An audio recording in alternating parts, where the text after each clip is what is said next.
Hi, I'm Terry Nelson, President of Light Ministries in Haiti.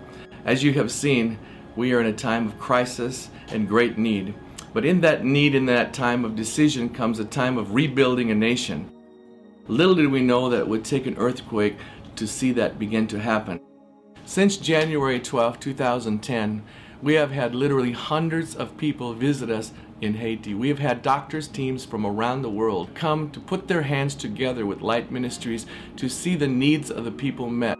We are so grateful for all of you that have gotten involved financially, who have gotten involved in sending people to help us to restore Haiti. We know that right now that many people are very interested to help Haiti in many different ways. But we also know in a few months that Haiti will be in the back burner of most people's minds. And yet we will still be on the ground. We will still be rebuilding for months and years to come. If you really have a heart for Haiti, if you really believe that God wants to change Haiti, now is the time to stay with it and to move ahead so that God can change this nation.